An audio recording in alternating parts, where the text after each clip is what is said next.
Okay, Houston, we've had a problem here. This is Houston. Say again, please. Houston, we've had a problem.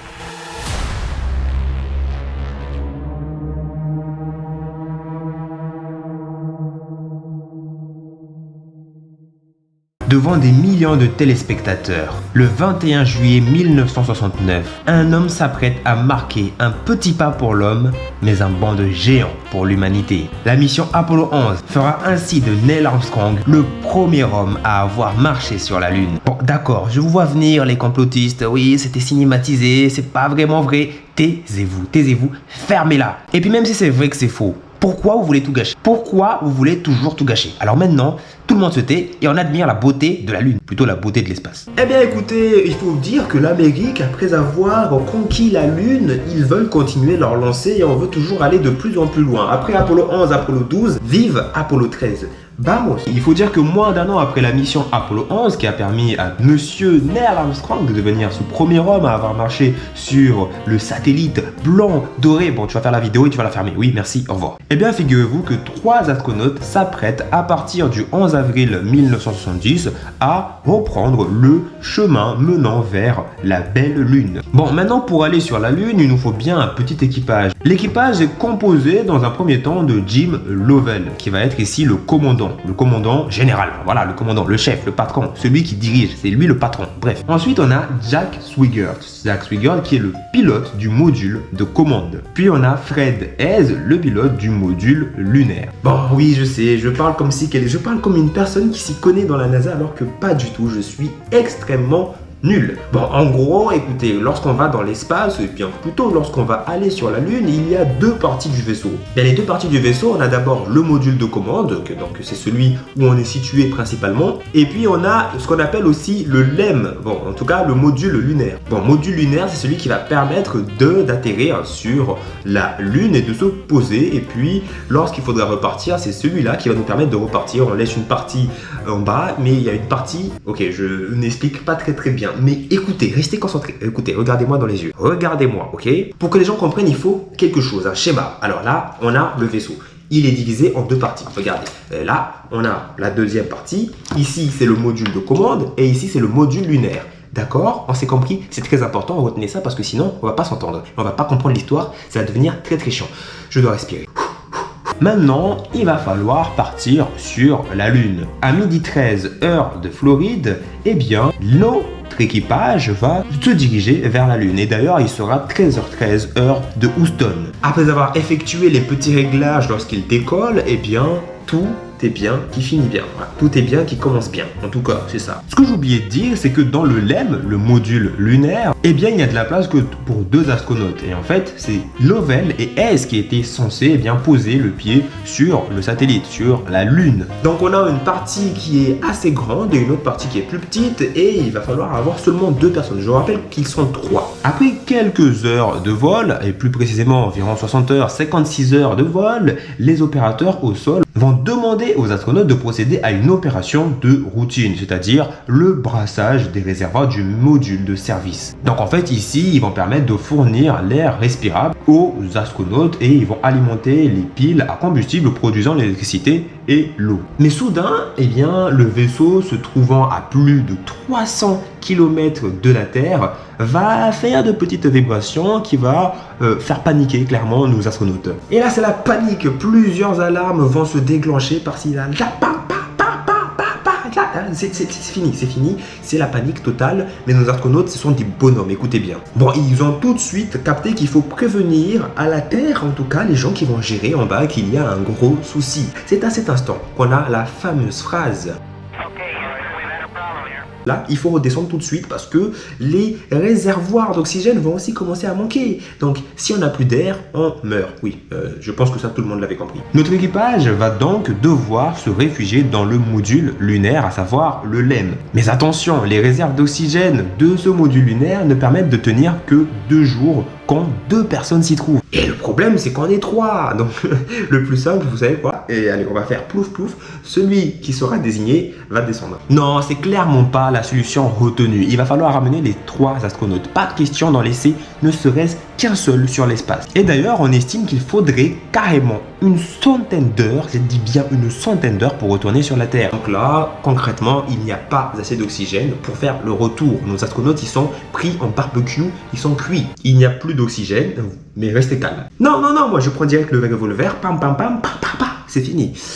D'abord, il faut faire rentrer le vaisseau et plus vite que ça, parce que bon, on n'a pas que ça à faire de faire traîner nos vieux astronautes en l'air en fait. Pour faire revenir notre équipage, les astronautes vont devoir se servir de l'attraction de la Lune pour faire demi-tour direction la planète Terre. Sauf que pour faire cette manœuvre-là, écoutez, il faut être chirurgical. Vous faites une erreur comme ceci, et là c'est fini. Vous finissez sur Mars. Non, notre objectif n'est pas d'aller sur Mars ou Jupiter, c'est de retourner sur la Terre, mais c'est minutieux et il faut s'y concentrer calmement. Remarquez à quel point les mecs sont charismatiques, ils sont posés et ils effectuent des calculs au calme, tranquillement. Bon, à cet instant, notre ami Jim Lovell corrige dans un premier temps la trajectoire du vaisseau à l'aide du module lunaire pour se mettre en orbite autour du satellite, c'est-à-dire la Lune. Une fois au niveau de la face cachée de la Lune, le commandant actionne à nouveau les moteurs du module lunaire pour repartir en direction du Pacifique. Même si on règle la trajectoire, les opérateurs qui sont situés au sol vont commencer à penser à différents problèmes, notamment celui de l'oxygène. Donc il va être demandé aux astronautes de concevoir ou de faire un système qui va récupérer les filtres du module de commande pour le mettre dans le module lunaire. Bon, là il y a un gros souci par contre, c'est que les deux modules n'ont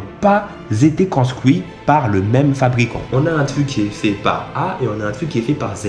A et Z ne peuvent pas s'assembler, c'est pas possible, ça va être chaud. Mais bon, pour ce faire, eh bien, le système est imaginé à Houston et à partir des éléments dont disposent les astronautes dans leur vaisseau qui vont alors reproduire ce qui a été imaginé au sol. Par rapport à la tension électrique beaucoup trop faible, l'équipage se doit d'éteindre tous les systèmes qui ne sont pas importants. Mais imaginez, donc on éteint tout et à ce moment-là, il va commencer à faire assez froid. Bon, ok, 6 degrés. Bon, pour moi, c'est froid quand même. 6 degrés, vous me voyez, 6 degrés, je suis à terre, allongé, vous appelez le 18. Maintenant que tout semble réglé, mais en approchant de la Terre, eh ben, il faut effectuer de nouveaux calculs. Et le vaisseau ne se limite pas à être dans la même trajectoire tout le temps. Il dévie légèrement et Lovell remet en route tous les moteurs et la corrige. Lovell, grosse force à toi, t'es un beau gosse. Bon, le 15 avril, il y a aussi un gros souci parce qu'il va y avoir une nouvelle explosion. C'est-à-dire que moi, je suis dans le vaisseau, déjà à la première explosion, mon cœur, tu le perds, mais à la deuxième, c'est fini. Je prends ma combinaison, je sors et je descends en direction de la Terre. Mais en fait, pour rentrer dans l'atmosphère, il faut respecter un angle très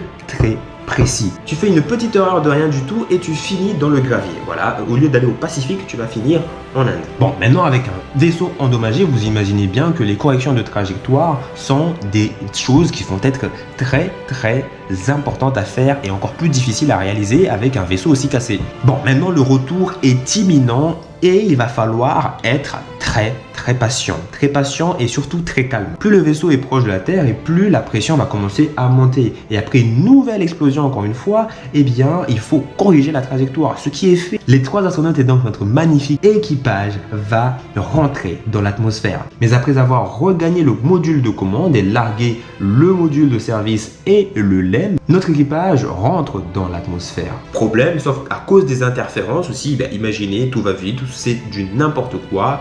On ne va plus avoir aucune nouvelle de nos 3 bonhommes durant 5 minutes. Ce sont les 5 minutes les plus longues de ces mecs-là. Imaginez, vous êtes là, vous avez calculé toute la nuit et vous devez attendre 5 minutes.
Au bout de 5 minutes et 27 secondes de silence, le blackout prend enfin fin. C'est terminé. Maintenant, nos astronautes sont solidement arrivés sur la Terre et ils vont être finalement récupérés en étant sains et saufs. Écoutez bien, est-ce que vous imaginez un seul instant, vous êtes en train de travailler, mais vous travaillez avec des vies qui dépendent de vos calculs. Mais alors, quand vous êtes en maths, vous dites oui, c'est compliqué, oui, ça peut être... Mais maintenant, imaginez que vous faites des calculs de maths, mais que maintenant, si vous échouez et que vous vous trompez, il y en a un qui va mourir, ou plutôt, non, trois pour le prix d'un. Bon, alors j'espère avoir été assez clair dans cette vidéo, parce que ce sont des termes tellement techniques, et si quelqu'un peut me corriger, et si j'ai fait une erreur, il n'y a pas de souci, on est là pour ça, on n'est pas là pour ce clash, hein.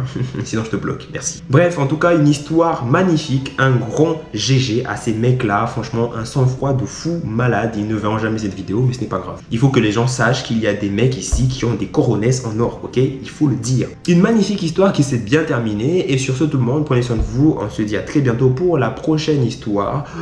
Peut-être un truc d'horreur parce que oui, c'est la fin du mois. Bon, allez, ciao!